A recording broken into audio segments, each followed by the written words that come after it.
What's up, everybody? Welcome back to the channel. Today I'm going over my homebrew commander deck. Every card in this deck was a card that was personally in my collection when I created this deck. So starting with the commander, Shanna, Sisay's Legacy. So for green white, legendary creature, human warrior.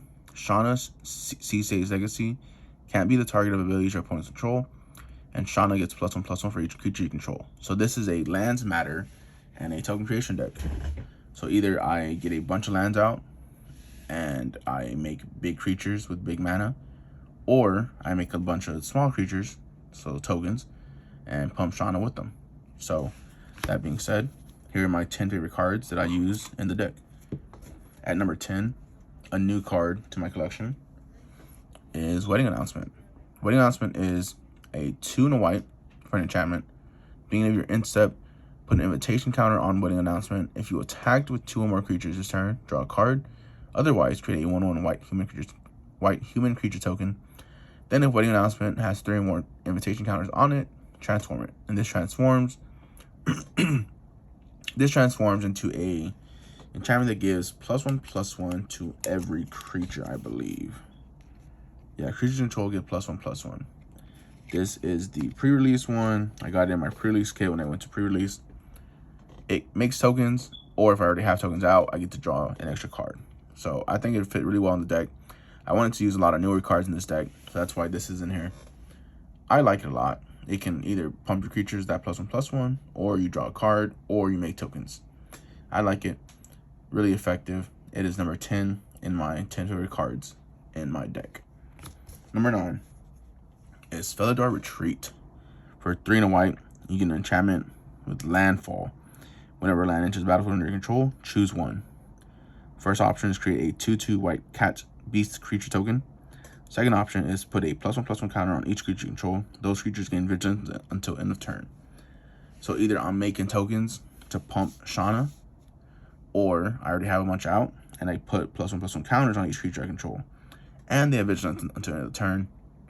You get that free swing. They don't tap. It is so much fun to make tokens and to just benefit off of just playing a land. Definitely another one of my favorite enchantments in this deck. It is number 9 on my list. Number 8, Murking Moor Landfall, Prowling Felidar. 3 and a white for a cat beast creature with vigilance. Landfall. Whenever a land enters the battlefield under my control, put a +1/+1 counter on Prowling Felidar. It is a 2/3. So you play this turn 4, then you play your land, you instantly have a 3/4 cat with vigilance. I found this card really stands out in this deck. It does a lot for not really being too expensive to cast. You can pick it up pretty much anywhere. I like this in landfall decks. It's a lot of fun. You can get a big cat creature that has vigilance. Every time you just play a land, it gets bigger. Really fun to use. That's at number 8. Number 7, Speaker of the Heavens. 1 white for a human cleric creature with vigilance and lifelink. Tap, create a 4/4 white angel creature token with flying. Activate this ability only if you have at least 7 life more than your starting life total, and only anytime you can cast a sorcery. This can make tokens. It has lifelink. It has vigilance. If you play this turn 1, it is so much fun to use. I once almost won a game because I was just making angels with this. I would attack, tap it, make an angel in my end step, or make an angel in my second main phase after combat, and you just keep doing that. It's a lot of fun to use. I really enjoy it. At number 6 is Sereth the Viper's Fang. For 2 and 2 green, you get a legendary creature, human warlock. Other tap creatures you control have death touch, so when you attack with a bunch of tokens, and this deck makes a lot of tokens, they all have death touch. So if they want to block these little things, they better be ready to pick something to die, pretty much. And the other untapped creatures you control have hexproof, so they can't target them if they're untapped. And then pay 1 and tap her, untap another target creature or land you control. It's just really good for a token deck. When everything taps and attacks, they have death touch. It makes it hard to decide what they're gonna block. So you can either ping a lot of small damage, or you make them give up their creatures to stay alive. And this was from Midnight Hunt.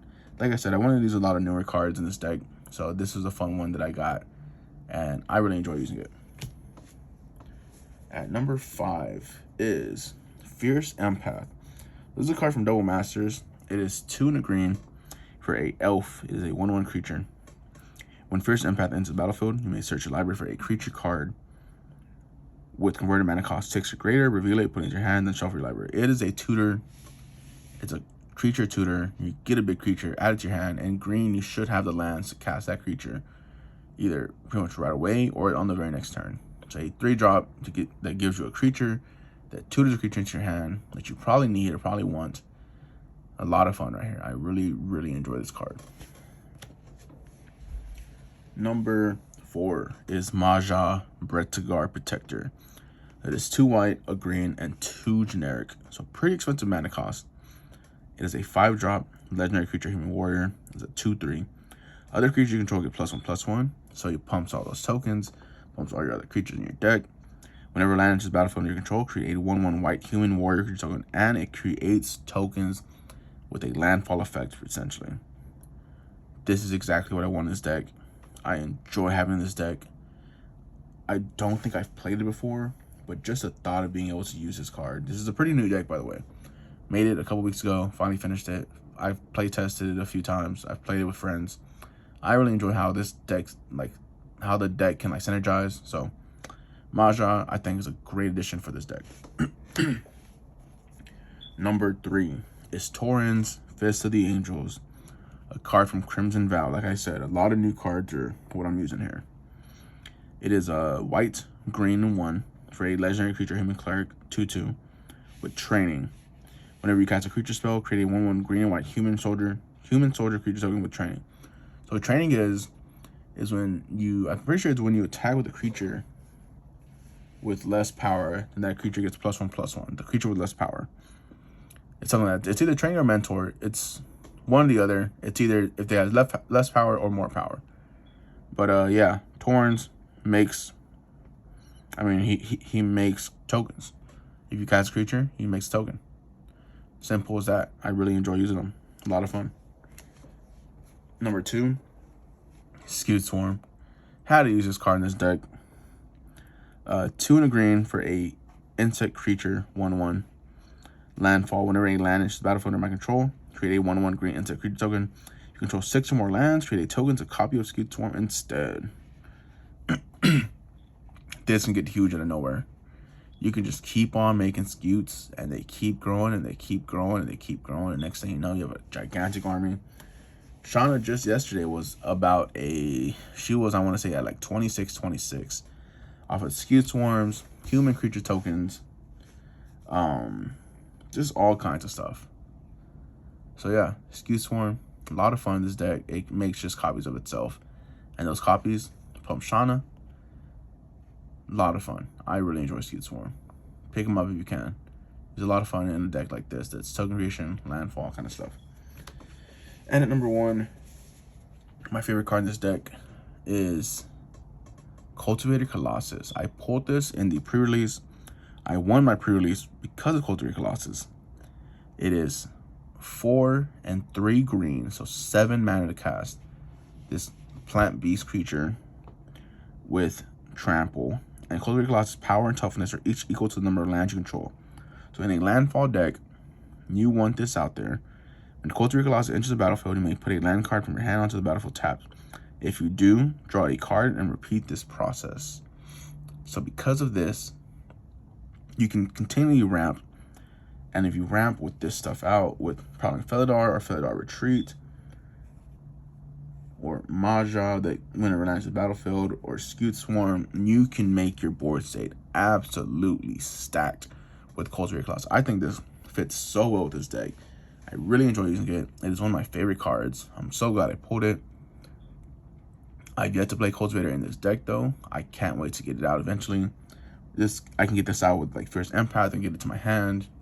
My favorite card in this deck is this card. Easily. Cultivated Colossus is my favorite card in the deck. With that being said, this is a new deck. This is a homebrew. I didn't look up any guides for this, so if y'all have anything that could potentially work in this deck or fit better, let me know in the comments. Because my card base is very limited. My card base and card knowledge is very limited to the past year or so. So anything that came out in 2021, I know about. I know about some of the 2020 stuff, but I only started playing this year. So my collection is a lot of the newer cards, a lot of the newer sets.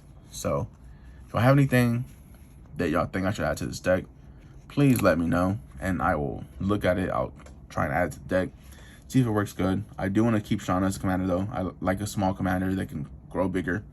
So just going over it once again: Cultivated Colossus, Skewed Swarm, Torrens, Fist of the Angels, Maja, Fierce Empath, Sereth, Speaker of the Heavens, Prowling Felidar, Felidar Retreat, and Wedding Announcement. Top 10 favorite cards in the deck. Let me know what y'all think. Leave a like, drop a comment saying what your favorite card is, and make sure to subscribe. And you know, if you have any suggestions for deck builds or to add cards to any of my decks, please just drop a comment. I'm more than happy to look at those cards, look to add them. And with that, this is Freddy Inferno, and this is the Shanna Sisay's Legacy deck build, top 10 favorite cards, and I'll catch you later.